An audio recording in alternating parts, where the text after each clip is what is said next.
Hi YouTube, this is trying to conceive after loss. I promised a daily vlog on my cycle, my first clomid cycle.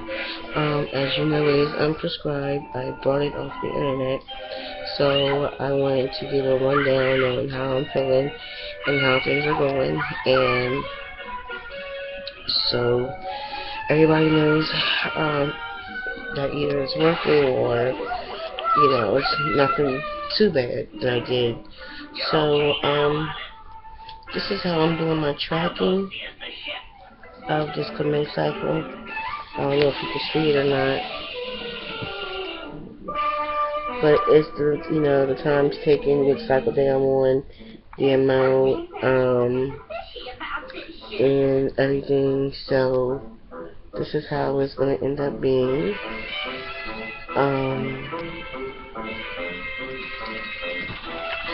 And this is, I got this written all the way out to cycle day 17, which is the 1st of November.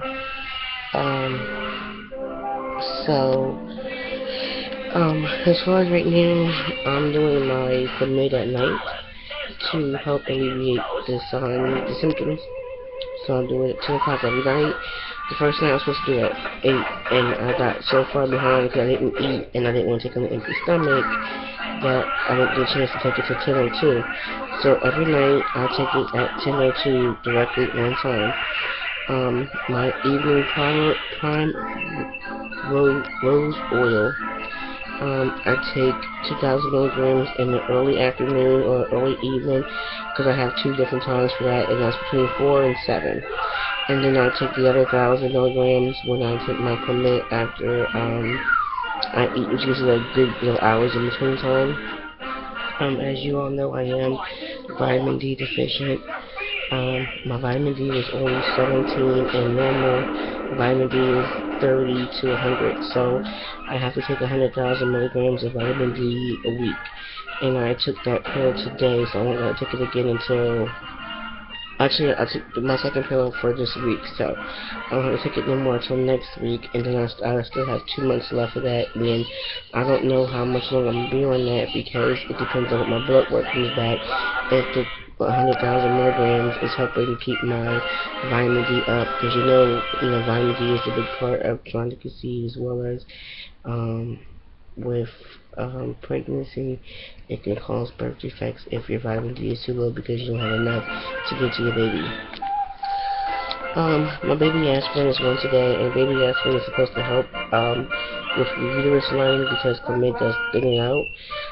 So increased blood flow to your uterus is supposed to help fluffing it up during the time of using commit.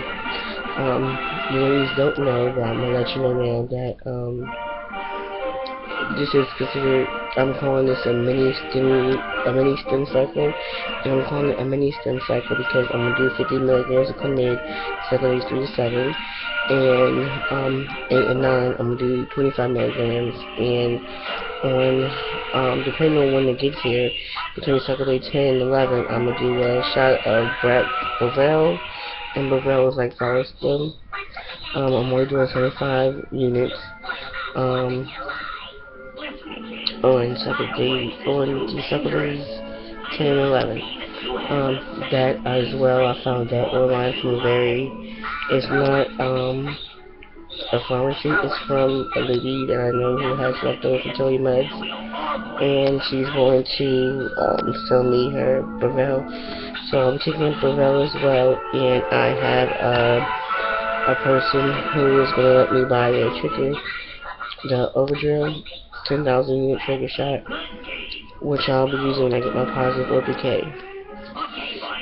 So it's going to be a clomid and injectable cycle as well. So hopefully it all works out. Now, my day 1 of my clomid was yesterday night. I told you that when I will start my daily vlogs with my clomid cycle, well, clomid and injectable cycle, which is going to be officially called my mini stem cycle, Team Eggs, and I got Team Eggs from J Hicks, and she is so sweet. I told you my videos will be done tonight. the night of the pills being the night of the pills being taken, and then we upload the next evening. So this is my report from Friday's night pills. Tonight's medication will be tomorrow's video. And this video is up late because I had a lot to do today and I was very exhausted and tired, so I got the time and the privacy to do it now. Alright, yesterday I drank 7 cups of water.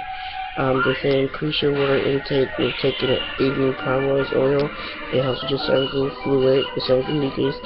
I also found a plan to take Mucinex from probably about Saturday 9 on till along with evening primrose oil, with water, and I will be getting pre-seed and all to make sure that the sperm can get to where it needs to be. I took my 1500 milligrams of metformin, I took my baby aspirin, my 50 milligrams of clomid, and my evening primrose oil, and I did that all after 10 p.m. No symptoms. Okay, about 30 minutes after my evening primrose oil, I started getting crampy and a little uncomfortable in my uterus area. But from what I read, that's what evening primrose oil do. It can cause uterine cramps, and that's not a normal. And because I am taking a high dose, I'm not working my way up to 3,000. I'm taking 3,000 a day. It could be that my body's not used to it, so the cramping in my uterus it was uncomfortable, but it was not too bad. I couldn't deal with it. Alright. The course only lasted about 10-15 minutes max. And with my first dose of clomid, of course, as you know, my first dose is over the air that I was scared. So I was scared for my first dose. But I finally did it at 10 o'clock or 10:02. To help with the side effects, I won't have to fill them. About 10-15 minutes after I took it, I had a warm rush come over my body, and I don't know if that was, I guess, the hot flash from the clomid, because it is uncoated. So as soon as you take it, it starts to dissolve. So about 15 minutes afterwards, just like I do now, like right now, you see me with the cold one, but I have the air on. It's like I'm cold, but I'm getting that warm rush going now. And then after that, it lasted like a minute or so. The warm rush I had come over my body. 10 minutes later, at the max, about 45 minutes into the pill, I started feeling crampy in my ovaries.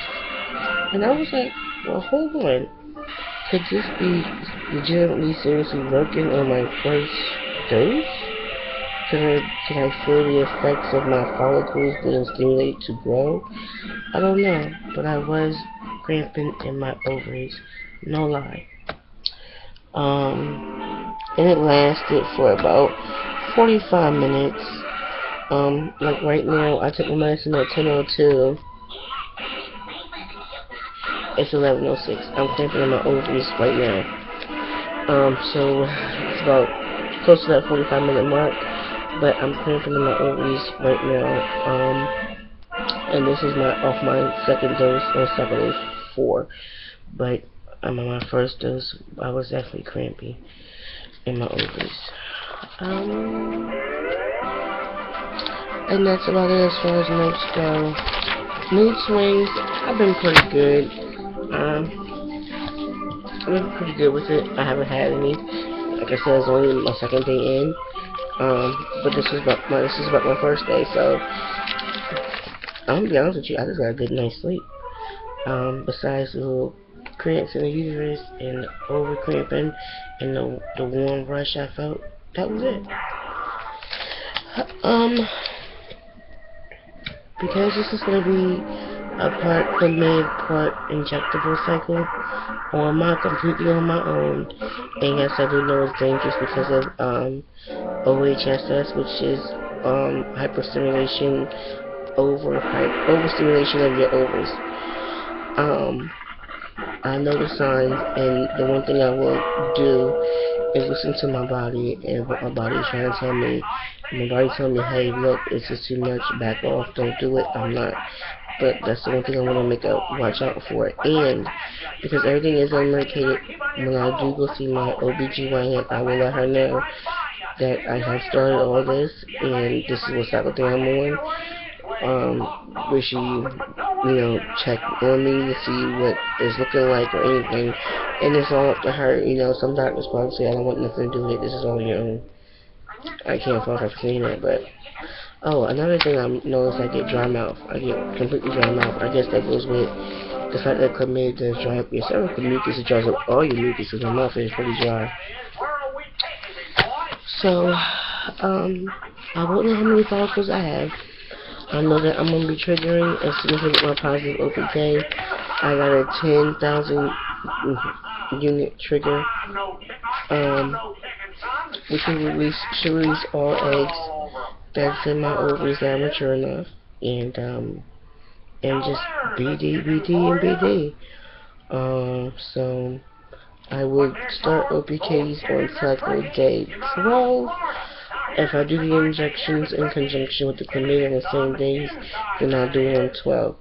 But if I have to do it 3 days, on cycle day 9, when I finish my clomid, if I gotta do it 9 and 10, then I won't be able to start cycle day 13 because I don't want nothing to be in my system until it's time for me to know when it's time to trigger.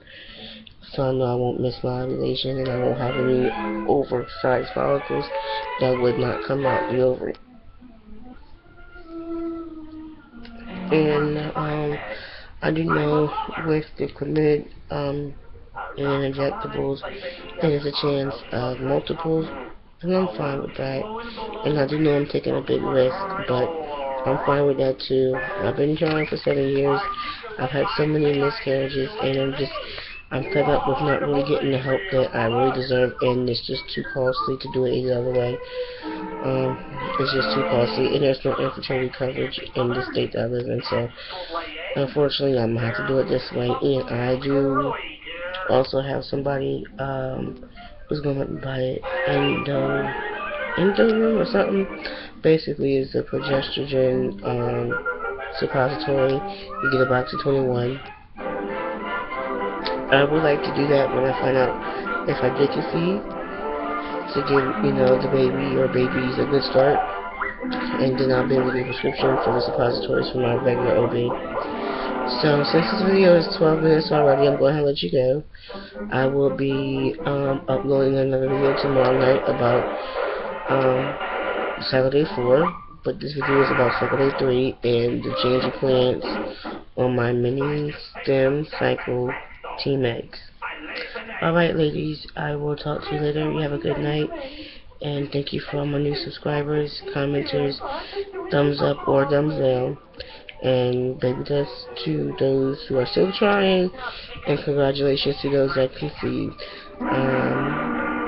And that's all. Bye.